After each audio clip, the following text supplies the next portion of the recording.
Boa tarde. O governo está preocupado com o número de incêndios que nos últimos tempos tem vindo a assolar o país. Um assunto que esteve sobre a mesa da sessão do Conselho de Ministros desta quinta-feira, presidida pelo primeiro-ministro Gabriel Costa, e que também aprovou vários projetos de diplomas. Nesta sessão do Conselho de Ministros, o número de casos de incêndio que se tem registrado no país levou o governo a decidir pela criação de um fundo de apoio aos sinistrados. Segundo o comunicado saído da sessão do Conselho de Ministros desta quinta-feira, para trabalhar neste sentido foram orientados os ministros do Plano e Finanças, da Saúde e Assuntos Sociais e da Defesa e Ordem Interna. As críticas suscitadas em torno do abastecimento do arroz do Japão levaram o Conselho de Ministros a orientar o Ministro do Turismo, Comércio e Indústria no sentido de melhorar o circuito de redistribuição e reforçar os serviços de controlo e fiscalização. Ainda de acordo com o comunicado do Conselho de Ministros, foram aprovados vários projetos de diplomas, com destaque para os decretos sobre o regime jurídico das agências de viagem e da profissão de guia turístico, sobre a obrigatoriedade do fornecimento de informações turísticas pelos estabelecimentos do ramo e sobre o regime jurídico para o exercício da indústria de aluguer de veículos automóveis e de barcos de recreio. Durante a sessão do Conselho de Ministros desta quinta-feira, presidida pelo primeiro-ministro e chefe do governo, Gabriel Costa, foram também aprovadas a proposta da Direção das Florestas relacionada com a isenção das taxas de importação e proposta técnica e financeira para a prospecção das possibilidades de importação de madeira, a Estratégia Nacional para a Gestão da Dívida Pública 2012-2020, bem como os decretos-lei sobre o regulamento da Lei Quadro da Dívida Pública e sobre o regime dos bilhetes de tesouro. Conclui o comunicado que ainda nesta sessão do Conselho de Ministros, o Ministro da Educação, Cultura e Formação fez o ponto da situação dos preparativos para a comemoração do 3 de fevereiro, Dia dos Mártires da Liberdade, e apela à juventude santomense para uma ampla mobilização e participação na grande marcha da Praça da Independência rumo à Praia Fernão Dias. A inclusão de São Tomé e Príncipe como membro cumpridor, a Iniciativa de Transparência das Indústrias Extrativas, é motivo de vários encontros entre o Governo e o Comitê Nacional desta iniciativa. Esta sexta-feira, vários representantes nacionais estiveram reunidos na Casa da Cultura para o 5º encontro. Hélio Almeida, ministro do Plano e Finanças, foi quem presidiu ao certame. Esta é a 5ª reunião organizada pelo Comitê, a Iniciativa e Transparência da Indústria Extrativa, dirigida pelo Ministro do Plano e Finanças, teve como objetivo aprovar um plano de ações a serem desenvolvidas no ano 2014 e 2015, visando incluir São Tomé e Príncipe como membro cumpridor do ITI. São Tomé e Príncipe é um candidato para a ITI Internacional, que é, portanto, a iniciativa para a transparência da indústria extrativa. E nesse processo é, portanto, de extrema relevância que sejam adotadas algumas medidas, alguns mecanismos, e temos que reuni-los para que consigamos consertar posições e também avaliar os contributos, os financiamentos e o plano de atividades que devem ser, portanto, mobilizados para conduzirmos para a boa portação essa iniciativa, essa indústria que é de São Tomé. E a ITI também poderá atuar no sentido de promover a transparência para os recursos marinhos. Nós estamos a falar da pesca.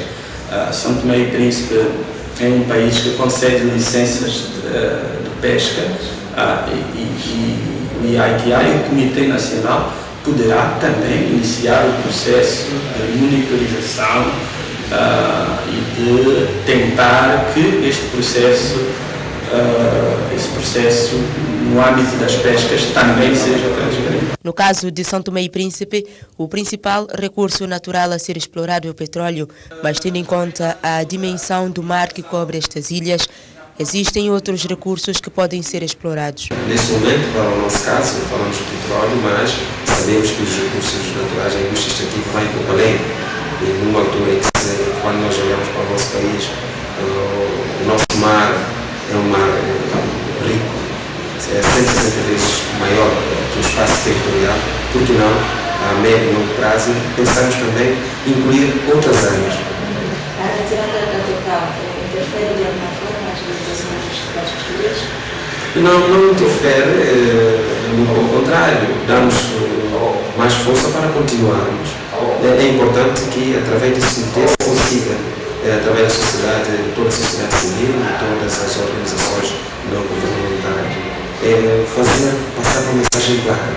Em São Tomé e Príncipe, toda a indústria extrativa, todo o processo relativo à exploração dos recursos naturais deve ser transparente, continuar a ser transparente, e que vamos fazer tudo para que o país possa apropriar-se dos mecanismos, instrumentos, as regras internacionalmente vigentes sobre a matéria. Segundo o titular do Plano em Finanças, existe por parte dos parceiros internacionais um forte engajamento para atuar neste processo. Nesta missão, digamos assim, temos parceiros de níveis, parceiros bilaterais, que é um caso específico do Timor-Leste, e temos parceiros multilaterais, designadamente o Banco Mundial e o Banco Africano de Desenvolvimento. Presentes neste encontro que teve lugar na Casa da Cultura, esta sexta-feira, estiveram representantes da comunicação social, do governo, da sociedade civil e das ONGs.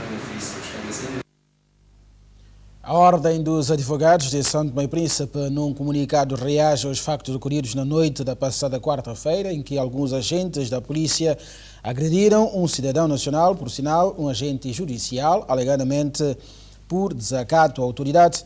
A Ordem, no comunicado, considera que houve excesso e desproporcionalidade da atuação dos agentes policiais, uma vez que esta deve estar subordinada aos princípios da legalidade, da adequação e da proibição do excesso. A Ordem dos Advogados de São Tomé e Príncipe diz que, isto é, no seu comunicado, que aprova veemente a ação dos agentes, que reprova, melhor, veemente a ação dos agentes e que insta as autoridades competentes a apurar as responsabilidades e a punir exemplarmente os infratores. O Comando-Geral da Polícia, numa nota de imprensa também, já reagiu a este incidente e sai em defesa dos agentes envolvidos neste caso. Através do seu porta-voz apresentou outra versão dos factos.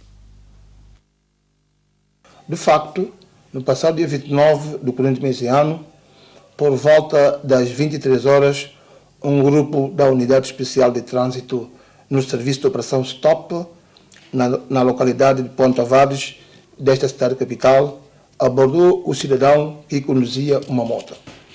Na oportunidade, o referido cidadão não se fazia transportar o capacete de proteção, não possuía livret do veículo motorizado, não possui carta de condução e não era portador de uma credencial, tendo em conta que o referido veículo motorizado é pertença do Estado, conforme reza o preceituário dos números 1, 2 e 3 do artigo 12º do Decreto-Lei nº 42, 18 de novembro de 2009. Face às anomalias registradas, os agentes de trânsito procederam à apreensão da moto em questão. Deste ato de apreensão, resultou troca de palavras entre os agentes e o cidadão, que até esta parte não se havia identificado como oficial de justiça. Pois é prática desta polícia, logo que identificado um agente de autoridade, o tratamento passa imediatamente a ser diferenciado, tendo em conta o estatuto. Quando os inventos atingiram um ponto de desacato à autoridade policial, só então o oficial judicial se identificou e, mais grave, já com a arma que era portador, com uma bala na câmara. A situação tomou outro cariz, obrigando a que providências fossem tomadas com vista a evitar situações alarmantes. Importa ressaltar que durante todo o processo, os agentes da Polícia Nacional mantiveram uma atitude sóbria, de diálogo e sempre a manter a tranquilidade, a ordem pública, o respeito pela pessoa humana e a sua liberdade. O país perdeu uma figura de relevo, disse o primeiro-ministro a reagir à morte esta sexta-feira de Fernanda Margado Dedinha, como era vulgarmente conhecida, morreu aos 64 anos de idade. Foi a primeira e única mulher a assumir as funções de presidente de Câmara e quis o destino que fosse no distrito mais populoso que alberga a capital do país. Foi durante várias legislaturas Deputada da Assembleia Nacional e no seio do seu partido, para além de fazer parte da Comissão Política e do Conselho Nacional, também chegou à presidência da Organização das Mulheres Social Democrata. É esta mulher que familiares e amigos se despediram para sempre esta sexta-feira. Aos 64 anos de idade, Fernanda Margado, Didinha para os São Tomenses e madrinha para a juventude, disse adeus e partiu para outro mundo. Para o primeiro-ministro e chefe do governo, o país perdeu uma figura de relevo. Vimos muitas vezes a Fernanda Margado à frente dos trabalhos de limpeza, ornamentação da nossa cidade, em períodos de festejos da independência nacional e de outras comemorações, recepção dos chefes de Estado e por aí fora.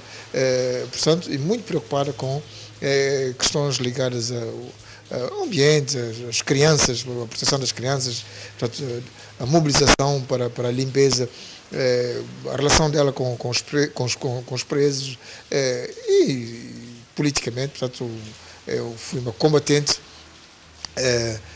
de destaque nas fileiras, portanto, da Organização da Mulher Social-Democrata, na OMSTEP. Portanto, o que se pode dizer é que efetivamente a nação perdeu, portanto, uma figura de relevo e que deixará seguramente uma grande falta, não só nas fileiras da militância do MLSTP-PSD a partir daquela que ela pertenceu, mas também, portanto, como cidadã que participou ativamente no desenvolvimento do seu país.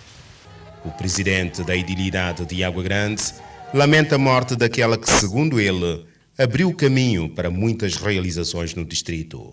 É com profunda dor que nós tomamos o conhecimento do falecimento daquela que foi a antiga presidente da Câmara Distrital de Água Grande durante 13 anos e alguém que sempre deu a sua contribuição, colaborou e abriu caminhos para que hoje nós, a Câmara Distrital de Água Grande, pudéssemos estar a concretizar muitos daqueles projetos que nós também entendemos que, com a existência das autarquias a nível do país, trouxe alguns benefícios a nível do país, a nível das localidades. Por isso que nós sentimos muito com a morte da ex-presidente e deixar apelo que efetivamente possa existir pessoas com esse espírito de trabalho, de solidariedade. Como vocês puderam ontem verificar, foi muitas pessoas que foram realmente dar o último adeus à ex-presidente da Câmara Distrital de Água Grande, pessoas que realmente reconheceram durante esses anos todos o trabalho que foi feito pela Presidente. Quem é que, por exemplo, não lembrava de todo o esforço que a Presidente fez durante esses anos todos, mesmo a nível dos trabalhos aqui no centro da capital, mesmo a nível de algumas parcerias que foi feita durante esses anos, mas é uma pessoa que todos nós conhecemos que dava a sua contribuição, não era daquelas pessoas que praticamente esperava para que as coisas acontecessem, trabalhava e é um bom exemplo, que é isso que o país precisa. O MLSTP-PSD perdeu uma verdadeira combatente. Os lamentos são do líder do partido. Perdemos uma grande mulher, não apenas uma grande militante, mas grande dirigente do partido. Uma mulher que deu tudo que podia para que o partido pudesse ser um partido sólido, um partido de gentes solidárias, que os elementos de partidos vivessem fraternalmente, de braços dados, e foi uma grande mulher, angariou amizade com todos, mesmo as pessoas da oposição. Ela é amiga dos seus amigos, portanto, o partido perdeu uma grande militante. Qual é o legado que a Didinha deixa para o MLSTP-PSD sobretudo para a nova geração? Ela, para a nova geração, como sabe, todos os jovens deste país, os militantes do MSP, tinham ela como madrinha, portanto, era uma conselheira da juventude, e eu acho que os jovens devem seguir os passos dela, que é trabalhar pensando em Santo Tomé e em santomenses, porque é o corpo de Fernanda Margado, Didinha, aquela que também sempre se dedicou ao comércio, foi levado a enterrar no cemitério de São João da Vargem. A Casa da Cultura acolheu na tarde de sexta-feira uma palestra sobre a juventude e os desafios do futuro, uma organização da Associação Causa Jovem. A Associação da Causa Jovem tem vindo a realizar várias atividades, dentre elas palestras, seminários e debates, com vista a chamar a atenção dos jovens para as suas responsabilidades. É nesta perspectiva que foi realizada esta sexta-feira uma palestra na Casa da Cultura sobre o tema A Juventude e os Desafios do Futuro. Como sabem, nós somos a maioria, não é?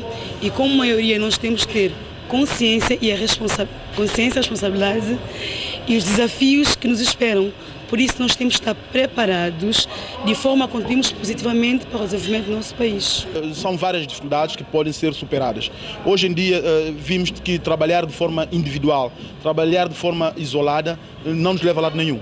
E tudo indica que há toda a necessidade de nós juntarmos, nós estarmos de mãos dadas para superar os desafios. Para Cristiano da Costa, é importante que os jovens estejam organizados em associações. E há necessidade de se organizarem. É o fundamental.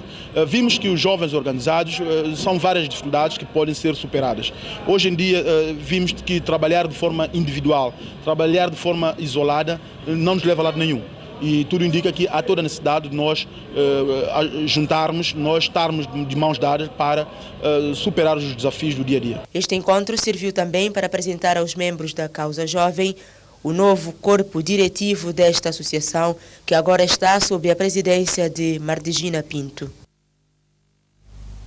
Os estudantes da Escola Maria Manuela Margarido marcharam na sexta-feira em homenagem aos mártires da liberdade do massacre de Batepá, uma marcha organizada pela direção da escola no sentido de incutir nos alunos o conhecimento da história de luta de libertação nacional.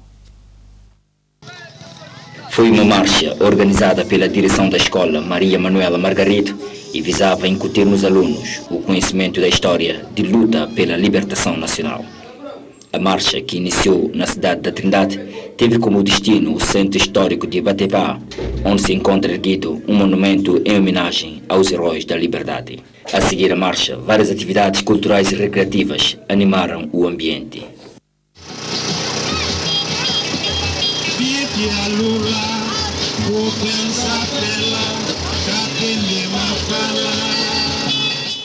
O momento também foi de declamação de poesia. A nacionalista são-tomense Alda do Espírito Santo foi recordada num dos poemas recitados. Essas atividades enquadram-se no conjunto de atividades programadas pela escola para o ano letivo 2013-2014. Como tal, o coletivo da História programou essa atividade de 3 de fevereiro com o intuito de fazer os alunos conhecerem quão é importante a nossa história, a nossa cultura, aquilo que constituiu o nosso passado. Portanto, como se sabe, os nossos antepassados deram vida, a sua própria vida, pela nossa liberdade.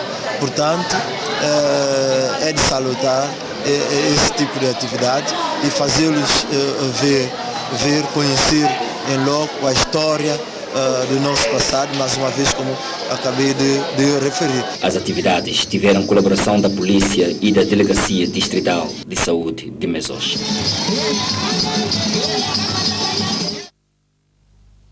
A Associação dos Estudantes do Liceu Nacional organizou esta sexta-feira uma palestra sobre o dia 3 de fevereiro, dia de massacre de 53. O objetivo foi de dotar os alunos de mais conhecimento sobre esta data histórica nacional. O pavilhão de Dona Alda do Espírito Santo foi o palco das atividades. 3 de fevereiro é o Dia Nacional dos Mártires da Liberdade. Foi nesta data do ano 1953 que dezenas de homens sofreram e morreram pelas mãos de Carlos Gorbulho. Foi para falar dos acontecimentos que marcaram este dia que os alunos de todas as classes do Liceu Nacional reuniram-se no Salão Dona Alda do Espírito Santo numa palestra esta sexta-feira. Organizamos esta palestra com o objetivo de informar os alunos, para pôr os alunos em sintonia, de forma que eles possam saber a data que comemora o 3 de fevereiro, sobre o nosso massacre, uma nossa história do nosso país. Então, tendo em conta que muitos alunos, a data passa, eles não vão saber nada, então fizemos este debate para o aluno ficar mais informado, para saber um pouco mais da sua cultura, né? O sofrimento dos nossos antepassados, para podermos estar livres agora. Segundo o palestrante e historiador Armindo Aguiar, ainda existe muito para se falar e esclarecer sobre o massacre de 53. Tem havido muitas intervenções, jornalistas escrevem, nós, os jornalistas estrangeiros, nós, santomenses, também temos escrito algumas coisas sobre 3 de fevereiro, há filmes sobre 3 de fevereiro, há livros sobre 3 de fevereiro, enfim, muita coisa tem-se dito, mas ainda continuamos a necessitar de investigar e de difundir. Aquilo que está escrito, a maior parte das pessoas não conhece, os jovens não conhecem, e é preciso que eles saibam que a independência de São Tomé e Príncipe seguiu-se a uma prova extremamente dura para os santomenses e que eles têm que conhecer a evolução da sua história. Para culminar as atividades, a Associação dos Estudantes do Liceu Nacional estão a organizar uma marcha à Praia de Fernão Dias, local onde, segundo a história, os corpos dos heróis da liberdade foram depositados. A direção da Federação Santomense de Futebol, presidida por Aidalécio Pachit, fez esta sexta-feira o balanço de 3 anos do primeiro mandato. Foi durante uma conferência de imprensa que enalteceu vários feitos conseguidos por este organismo do futebol nacional. No início do 4º ano do mandato, a direção da Federação Santomense de Futebol fez o balanço das ações realizadas em 3 anos. Orgulhamos-nos de ter realizado com êxito vários jogos internacionais a nível da seleção e de clubes, sendo 3 campeonatos nacionais da primeira e segunda divisões, 3 edições de Taça de São Tomé e Príncipe, 3 edições de Supertaça, denominada Antônio Aguiar, todos com entrega dos respectivos prêmios, troféus e medalhas, e a introdução de uma divisão de ouro, chamada terceira divisão, alargando assim o número de praticantes de futebol. Foram formados neste período árbitros e árbitras, dirigentes dos clubes filiados, treinadores a nível nacional e internacional, para a obtenção da licença C da CAF, que lhes assegura a categoria de profissional. Além destas ações, a FIFA já aprovou os projetos de construção de uma sede para a Federação Santomense de Futebol e o outro para a colocação de uma relva sintética na Ilha do Príncipe. A Federação tem trabalhado no intuito de expandir a prática do futebol no país e, consequentemente, aumentar o prestígio futebolístico. Em atributo e homenagem ao nosso desempenho, a FIFA reconsiderou a sua posição e financiou a construção de raiz no centro de estágio na região autónoma do Príncipe, reativando um projeto que já estava arquivado devido à má prestação da anterior administração da Federação Santomense de Futebol. Para nos salientar a nota positiva recebida pela FIFA sobre a nossa gestão financeira, após uma auditoria feita às nossas contas, fruto de uma denúncia feita à FIFA pelo anterior presidente da Federação São Tomé de Futebol. De destacar ainda o facto da Federação ter conseguido resgatar o direito de voto junto à FIFA e da CAF e a menção no ranking do futebol mundial. Dos 14 filhos, 11 rapazes decidiram homenagear hoje o pai com um jogo de futebol 5 disputado com a equipa Os Amigos do Liceu. Com a iniciativa, quiseram demonstrar ao progenitor que na família constitui uma equipa completa de futebol e da qual é o treinador. A história é um pouco recambulesca, que se resume num jogo de futebol. 11 irmãos quiseram demonstrar ao pai que lançou ao mundo uma equipa de futebol. E com esta partida frente à equipa Os Amigos do Liceu, disputada este sábado no campo dos Jogos do Liceu Nacional, decidiram homenagear o pai. Antes do jogo, à equipa adversária foi ofertado um pequeno lote de equipamentos. Ele é uma pessoa que sempre gostou de desporto e eu não sei se é sorte ou azar, mas teve também mais rapazes do que meninas e pronto, nós decidimos fazer isto. Conviver um bocado também com os nossos antigos colegas de futebol e porque também fazendo isso estamos a fazer intercâmbio entre os irmãos, o pai e os colegas. E vocês perderam? Como é que Sim, perdemos. Essa derrota? E bom, no meu entender isto não é derrota, nós ganhamos porque o fundamental disto era convívio. E isto, pelas imagens, vocês poderão constatar que valeu a pena. O que valeu é o convívio. O resultado não valia muito. Dizem, o que é que representa o vosso pai para vocês como irmão? Epa, um guia. Sempre foi e pronto. Para nós ele é o nosso guia e felizmente temos seguido e temos triunfado. Nós todos, sem exceção, temos seguido e temos triunfado. Graças às indicações dele, e nós felizmente temos seguido. O pai dos jovens, um antigo oficial da Polícia Nacional, tem no total 14 filhos, 3 dos quais são meninas. Rubim, como é conhecido, falou-nos da sua alegria em ver os seus filhos formados, fruto de muita entrega num mar de dificuldades. Um sentimento de muita alegria, de muita satisfação. Isso porque, como você vê, a presença dos meus filhos residentes no estrangeiro, nomeadamente Portugal e Angola, que chegaram neste último fim de semana, logo veio a juntar-se aos outros que residem aqui em Santo Tomé. Reunimos todos aqui na minha casa, na Vila de Loures.